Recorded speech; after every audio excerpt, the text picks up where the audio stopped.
Good morning class. आज हमारी तीसरी क्लास है। लास्ट क्लास में हम लोग सिंपल स्ट्रेसेस और स्ट्रेंस के बारे में बात कर रहे थे, जहाँ पे हमने हुक्स लॉ के बारे में बात किया था।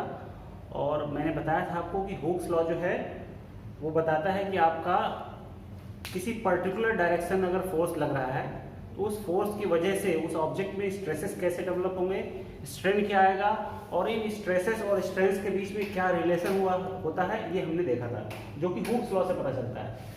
मैंने आपको ये भी बताया था कि जैसे अगर कोई ऑब्जेक्ट है, ये 3 डायमेंशनल ऑब्जेक्ट अगर है, यहाँ पे एक प्रिज्मेटिक बार हम लिख करते हैं।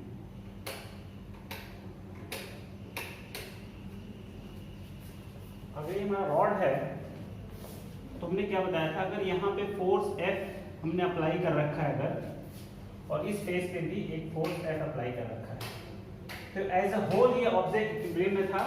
इस फोर्स की वजह से आपको एक स्ट्रेस डेवलप होगा इनसाइड द बॉडी। अगर इस फेस की बात करें हम लोग, तो इस फेस पे जो स्ट्रेस होगा that will B F divided by A। ये जो सैडेड रीजन है ये आपका एरिया है, ठीक है। और सिमिलरली मैंने बताया था आपको कि अगर ये लेंथ है आपका L,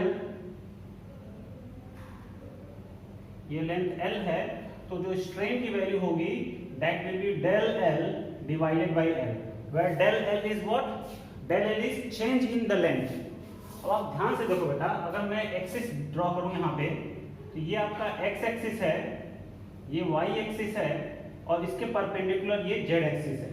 ये कार्टेशियन कोऑर्डिनेट सिस्टम होता है आपका, जिसमें x, y और z आपस में परपेंडिकुलर होते हैं। तो आप अगर ध्यान से देखो बेटा, तो ये जो फोर्स आपने अप्लाई कर रखा है, देखो x के अलॉन्ग है, और जो लेंथ हमने कंसीडर कर रखा है, इलॉन्गेशन जो देख रहे हैं हम लोग, वो भी x के डायरेक्शन में है। लेकिन इस ऑब्जेक्ट के जो डायमेंशंस हैं वो केवल L नहीं है, L के अलावा भी आपके पास एक डायमेंशन है जिसको हम लोग बोलते हैं विड्थ। अगर मैं इस विड्थ को b से डिनोट करूं तो ये इसका विड्थ है, और सिमिलरली ये इसका हाइट है h। तो एज अ होल इस प्रिज्मेटिक बार के पास 3 डायमेंशंस हैं। एक है लेंथ जो कि x के अलॉन्ग है, एक है b जो कि z के अलॉन्ग है, और एक h है जो कि y के अलॉन्ग है। लेकिन फोर्स किधर लग रहा है बेटा? x के अलॉन्ग लग रहा है। तो हम लोग अब 2 पॉइंट्स की बात करेंगे। दो टर्म्स हैं जिनको आपको समझना बहुत जरूरी है। एक होता है लीनियर और एक होता है lateral.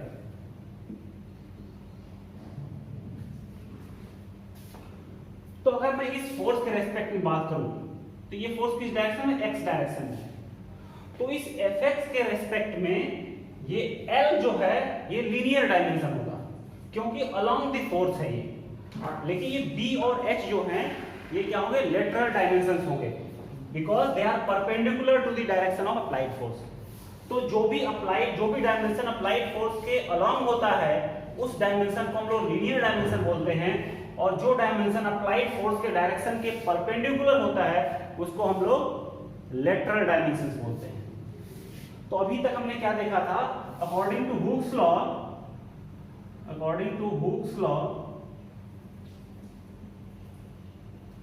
Stress is directly proportional to strain. अब यहां हमने ये बात नहीं बताई थी आपको कि कौन सा स्ट्रेस किस स्ट्रेन के प्रोपोर्शनल है। तो आप ये ध्यान रखना वाला, जिस डायरेक्शन में स्ट्रेस देख रहे हो उसी डायरेक्शन में स्ट्रेन के वो प्रोपोर्शनल होता है। यानी अगर मैं इसको इस प्रोपोर्शनलिटी को हटाऊं तो sigma x will be what? E into small ex। और अगर इसको हम सब्स्टिट्यूट करें हम लोग तो ये क्या होता था? F divided by A equals to E into del L divided by L। तो del L जो हमारा आता था बेटा वो आता था FL अपॉन AE। ये आपका ये फॉर्मूला जो है आपको बताएगा कि under action of this applied force what will be change in length of this prismatic bar. अगर आप इसका चेंज इन लेंथ आपको कैलकुलेट करना है, आपको ये फॉर्मूला यूज करना होगा। तो ऑब्वियसली ये रिलेशन जो है या हुक्स लॉ जो है ये बताता है कि उस डायमेंशन में क्या चेंज होगा जिसके अलोंग फोर्स अप्लाई है। लेकिन हुक्स लॉ से ये बात बिल्कुल नहीं पता चलती है कि जिस डायरेक्शनल फोर्स लग रहा है उसके लेटरल डायमेंशंस में क्या चेंज आएगा, अगर वो कैलकुलेट करना है, मतलब डेल्टा बी और डेल्टा एच अगर आपको कैलकुलेट करना है तो उसके लिए हुक्स लॉ जो है आपको कोई मदद नहीं करने वाला। तो उसके लिए जो आपको रिलेशन आता है उसको हम बोलते हैं पॉइजन्स रेशियो। पॉइजन्स रेशियो क्या कहता है? पॉइजन्स रेशियो जो होता है बेटा, Poisson's ratio is equals to lateral strain divided by linear strain divided by linear strain। और अगर इसको एक स्टेप और आगे हम लिखें तो जो आपका लेटरल स्ट्रेन होगा, लेटरल स्ट्रेन जो होगा आपका, that will be equals to minus of mu times linear strain. इसका मतलब ये हुआ कि अगर आपने लीनियर स्ट्रेन कैलकुलेट कर लिया तो लेटरल स्ट्रेन अगर आपको फाइंड आउट करना है तो माइनस म्यू कर से मल्टीप्लाई करना होगा आपको। Mu is what? Poisson ratio, जो कि फिक्स होता है किसी भी मटेरियल के लिए। इतनी बात क्लियर सबको?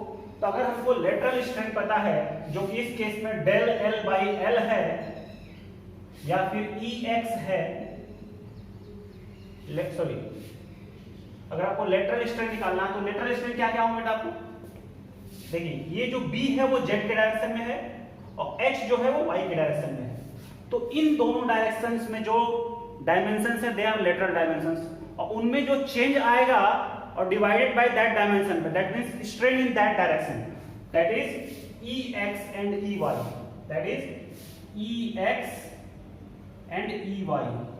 ये दोनों क्या होंगे बेटा? They are lateral strains, they are lateral strains. और लीनियर स्ट्रेन क्या है आपका? लीनियर स्ट्रेन जो है वो आपका EX है। EX लीनियर स्ट्रेन क्यों है? क्योंकि X के डायरेक्शन में ही आपका फोर्स अप्लाई है। तो with respect to this force ये L जो है आपका लीनियर डायमेंशन है, तो X डायरेक्शन में जो स्ट्रेन डेवलप होगा उसको हम लोग लीनियर स्ट्रेन बोलेंगे, और उसके अलावा जो दो डायमेंशन है उसको हम लोग क्या बोलेंगे? लेटरल स्ट्रेन बोलेंगे। और आपको पता है EX क्या है? EX is del L upon L equals to sigma X divided by E। Sorry, ये क्या है आपका? EY और EZ। लेटरल स्ट्रेन क्या है? EY और EZ। देन EY क्या होगा?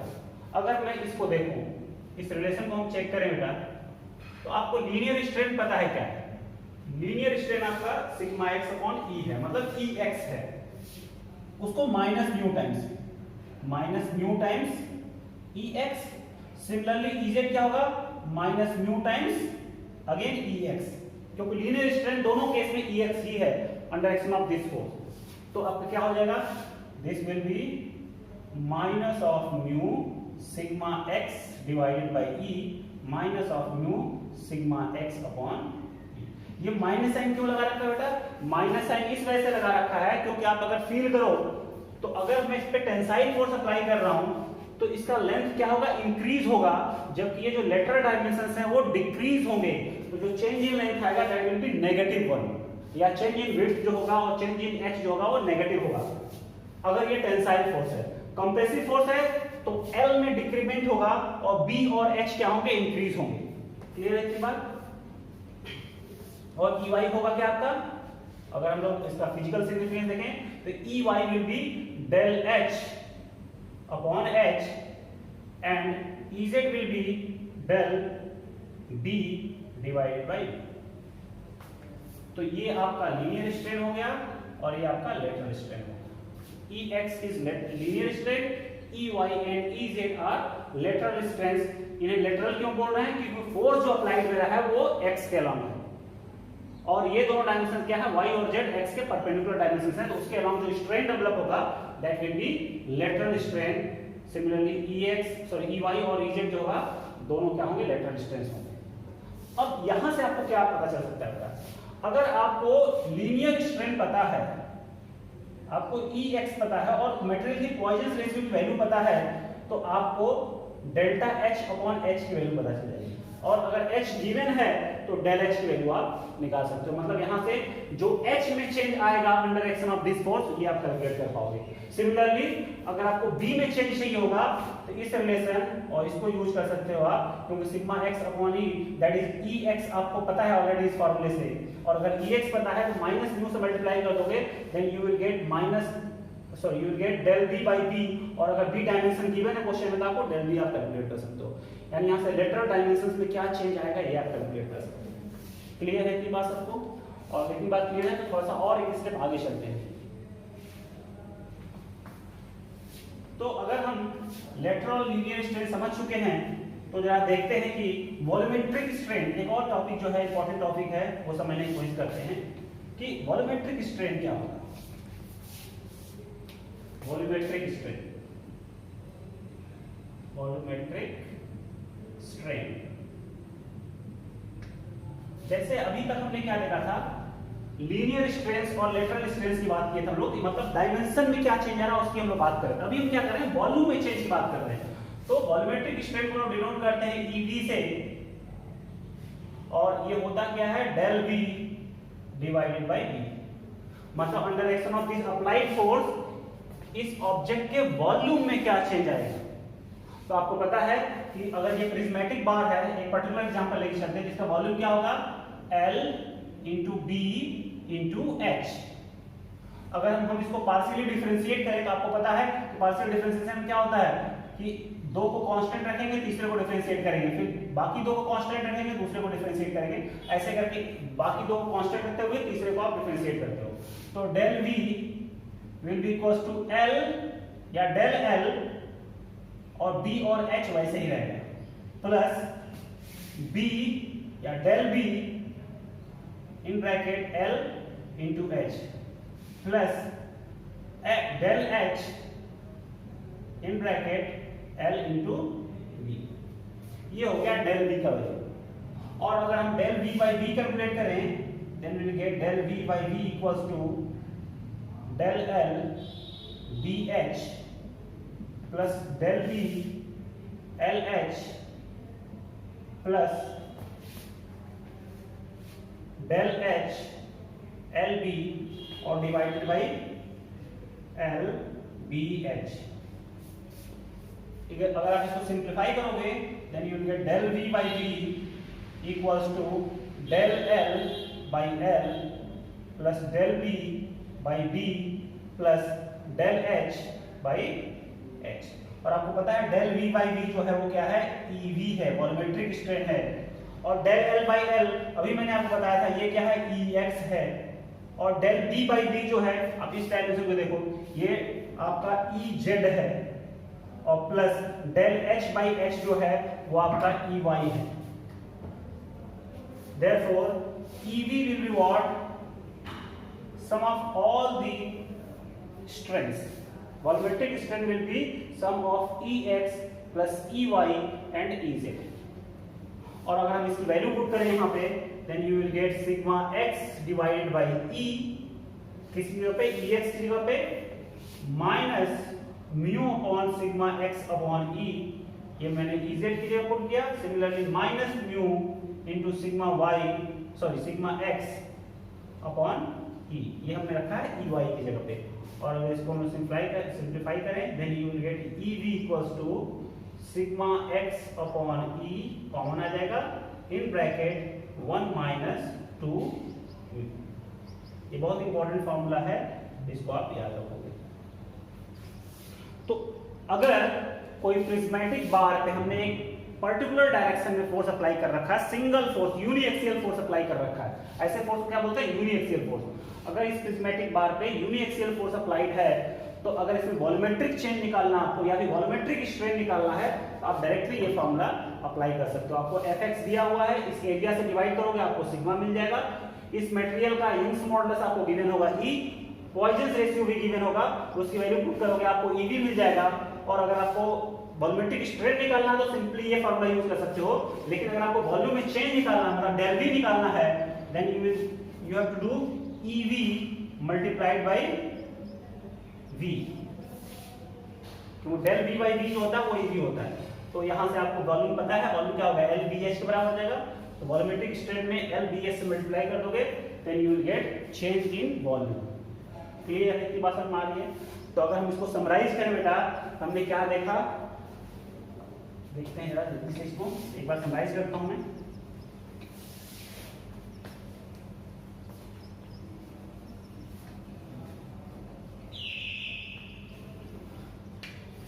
हुक्स लॉ ने हमें क्या बताया बेटा? अगर हम हुक्स लॉ की बात करें, हुक्स लॉ ने हमें बताया कि अगर किसी पर्टिकुलर डायरेक्शन में फोर्स अप्लाई है तो उस डायरेक्शन में जो डायमेंशन है उसमें क्या चेंज होगा वो हम लोग कैलकुलेट कर सकते हैं with the help of Hooke's law. क्यों? क्योंकि बोलता है क्या, sigma equals to E into E, और अगर ई को हम लोग डेल एल बाई एल लिखें then you will get del L equals to F L upon A E. और ये लिखते समय आप हमेशा ध्यान रखोगे ये जो F है, ये जो फोर्स है, ये अप्लाइड है in the direction of length. जो लेंथ जिसके अलोंग लेंथ है, जिस एक्सिस के अलोंग आपका लेंथ है, जिस एक्सिस के अलोंग आपका ये वाला डायमेंशन है, लेंथ वाला डायमेंशन है, उसी के अलोंग अगर आपका फोर्स लग रहा होगा तब उसके अलोंग हुक्स लॉ लगेगा।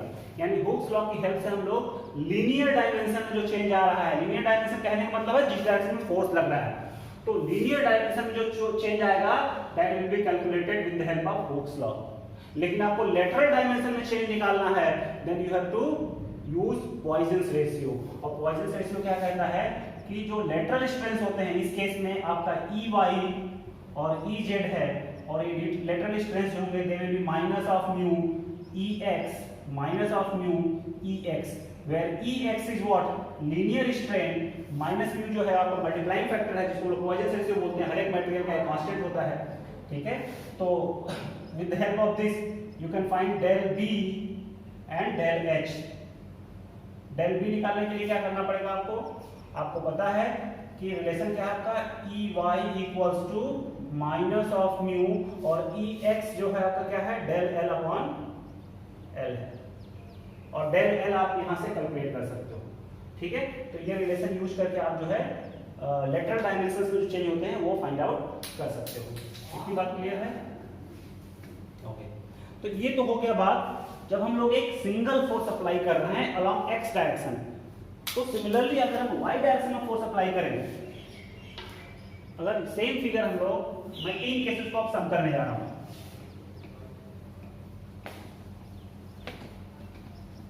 अब एक जनरलाइज्ड केस हम लोग देखने जा रहे हैं।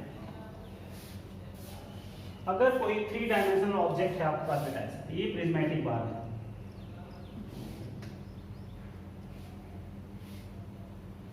ये आपका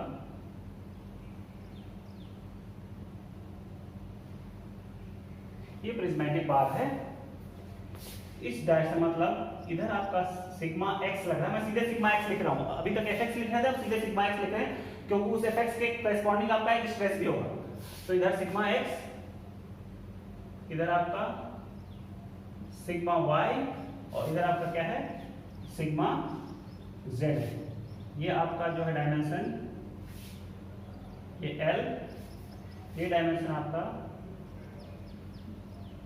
बी, और ये डायमेंशन जो है आपका, दिस डायमेंशन इज एच। ये 3 डायमेंशन दिए हुए हैं, लेकिन इस बार फोर्स जो है आपका तीनों फेस पे लग रहा है। तो यहां पर हम लोग क्या कर सकते हैं बेटा, मैंने आपको बताया था कि whenever there is linear relationship between two variables you can use superposition principle. Superposition principle क्या कहता है कि अगर कोई भी चेंज आपको कैलकुलेट करना है लेकिन वो चेंज जो है बहुत सारे फैक्टर्स की वजह से आ रहा है, तो आप क्या करोगे, इंडिविजुअल फैक्टर्स की वजह से वो चेंज निकालोगे, एक इंडिविजुअल फैक्टर की वजह से चेंज कैलकुलेट कर लोगे और उन सबको सम कर दोगे सारे का एक साथ करके, तो आपको ओवरऑल इफेक्ट मिल जाएगा। फॉर एग्जांपल अभी मैं फिलहाल पहले केस के लिए इसको भूल जाऊं, तो ये EX इधर लगा, इधर भी EX आएगा, सिग्मा एक्स आएगा, इधर सिग्मा एक्स, इधर भी सिग्मा एक्स, सब में सिग्मा वाई ऊपर था, सिग्मा वाई नीचे होगा, सिग्मा जेड इधर होगा, सिग्मा जेड इधर होगा, अगर इसको इक्विवेलेंट में होना है तो अगर आपका इधर सिग्मा एक्स है, इधर सिग्मा एक्स है, तो ये वाला वही केस है जो अभी हम लोगों ने डिस्कस किया। तो इस केस में आपका EX कितना था, EX was sigma x divided by E, और EY जो था that was minus of mu sigma x upon E, और EZ जो था that was minus of mu sigma x upon E। ये केस नंबर 1 हो गया आपका। ये क्या है आपका? ये केस नंबर 1 है, जब हम लोग केवल सिंगल स्ट्रेस की बात कर रहे हैं अलोंग एक्स डायरेक्शन। अब मैं दूसरे की बात करने जा रहा हूं, जब इस पे वाई डायरेक्शन में स्ट्रेस आ रहा है, सिग्मा वाई, ऐसे सिग्मा वाई आ रहा है, तो अब आपका लीनियर स्ट्रेन हो जाएगा वो ई वाई हो जाएगा।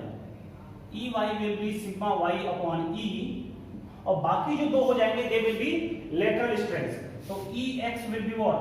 Minus of mu sigma Y upon E, and E Y will be minus of mu sigma Y upon E. ये दूसरा केस हो गया आपका, जब तक सिग्मा वाई लग रहा है। थर्ड केस जब हम लोग बात करेंगे किसकी? जेड डायरेक्शन में फोर्स कर रहा है, ऐसे सिग्मा जेड इधर है, तो इस डायरेक्शन में भी सिग्मा जेड आएगा। इस सिचुएशन में आपका ई जेड जो होगा वो लीनियर स्ट्रेन हो जाएगा sigma Z upon E, and बाकी दो जो हैं वो क्या हो जाएंगे? लेटरल हो जाएंगे। मतलब E Y equals to minus of mu sigma Z upon E, and E X equals to minus of mu sigma Z upon E. तो मैंने क्या किया आपको बता, ये तीनों केस को मैंने अलग अलग इनका इफेक्ट स्ट्रेन कैलकुलेट कर लिया। ये सिग्मा एक्स था, इधर सिग्मा एक्स था, इधर सिग्मा वाई ऊपर की तरफ, और नीचे की तरफ भी सिग्मा वाई। अब इसको कंबाइन करना है तो आपको ओवरऑल अगर ई एक्स देखना है कि under action of these stresses और under action of these forces what will be the strain along X axis. ये आपका एक्स एक्सिस है, ये वाई एक्सिस है, और ये आपका जेड एक्सिस है। तो अगर आपको एक्स वाई और जेड के अलोंग स्ट्रेन कैलकुलेट करना है तो आपको इन तीनों इफेक्ट्स को क्लब करना होगा with the help of principle of superposition. तो अगर आपको Ex लिखना है तो यहां से भी Ex लोगे, यहां का Ex लोगे, और यहां का Ex लोगे। यानी अगर सिग्मा x को कंसीडर कर रहे हो तो जो Ex है वो लीनियर है, और x के अलोंग सिग्मा y और सिग्मा z की वजह से लेटरल स्ट्रेन आ रहा है, और लेटरल स्ट्रेन आपको पता है कि माइनस म्यू टाइम्स तो लीनियर स्ट्रेन होता है। तो अगर हम फाइनली लिखें Ex का expression, then Ex will be what? Sigma x divided by E minus of mu sigma y upon E minus of mu sigma z upon E. Similarly, अगर Ey लिखना है तो हमें क्या करना होगा? ये Ey हो गया आपका एक, दूसरा Ey ये हो गया, और तीसरा Ey जो है आपका ये हो गया। मतलब अगर इसको हम सम करें, पहले मैं इसको लिख लेता हूँ for sake of similarity, sigma y divided by E minus of mu sigma z upon E minus of mu sigma x upon E. Similarly, Ez जो होगा that will be sigma z upon E minus of mu sigma x upon E minus of mu sigma y upon E. इस तरीके से ये general case का आपका formula हो गया। अगर ये प्रिज्मेटिक बार इम्पोज्ड है नंबर ऑफ स्ट्रेसेस के, मतलब कि x डायरेक्शन में भी स्ट्रेस लग रहा है, y डायरेक्शन में भी स्ट्रेस लग रहा है, और z डायरेक्शन में भी स्ट्रेस है, तो इन तीनों स्ट्रेसेस की वजह से x डायरेक्शन, y डायरेक्शन और z डायरेक्शन में स्ट्रेन की वैल्यूज क्या होंगी, आप with the help of principle of superposition calculate कर सकते हो।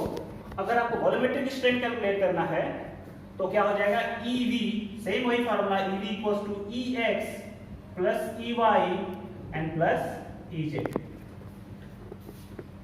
और अगर आप इसको सॉल्व करने की कोशिश करोगे then you will get Ev equals to sigma x plus sigma y plus sigma z divided by E। मैंने पहला टर्म ऐड कर दिया सारा, और इधर से क्या होगा आपका? Minus of mu twice mu sigma y upon E minus of 2 mu sigma x upon E minus of 2 mu sigma z upon E equals to क्या कर सकते हैं? Sigma x plus sigma y plus sigma z divided by E minus of 2 mu, अगर मैं यहां से common ले लूं, minus of 2 mu in bracket sigma x plus sigma y plus sigma z और डिवाइडेड बाय E। अब overall इसमें हम लोग क्या कर सकते हैं? Sigma x plus sigma y plus sigma Z divided by E कर दें, ब्रैकेट कॉमन लेना है तो यहाँ से क्या आएगा 1 माइनस 2 म्यू। तो जनरलाइज वॉल्यूमेट्रिक स्ट्रेन का जो फॉर्मूला है that will be sigma x plus sigma y plus sigma z divided by E in bracket 1 minus 2 mu. जो हमने पहला केस देखा था उसमें आपका जो वॉल्यूमेट्रिक स्ट्रेन आया था EV was what sigma x in bracket 1 minus 2 mu और डिवाइडेड बाई ई आया था बेटा। ऐसा क्यों आया था? क्योंकि वहां पे सिग्मा y और सिग्मा z की वैल्यूज क्या थी? 0 थी। तो अगर इस इक्वेशन में सिग्मा y और सिग्मा z की वैल्यू 0 पुट कर दो आप, then you will get this formula, जो कि हमने सबसे पहले डिस्कस किया था। इतनी बात क्लियर बेटा? तो नेक्स्ट क्लास में हम लोग इससे रिलेटेड 1 या 2 न्यूमेरिकल्स करेंगे, उसके बाद हम लोग नया टॉपिक स्टार्ट करेंगे, principal stresses. Thank you class.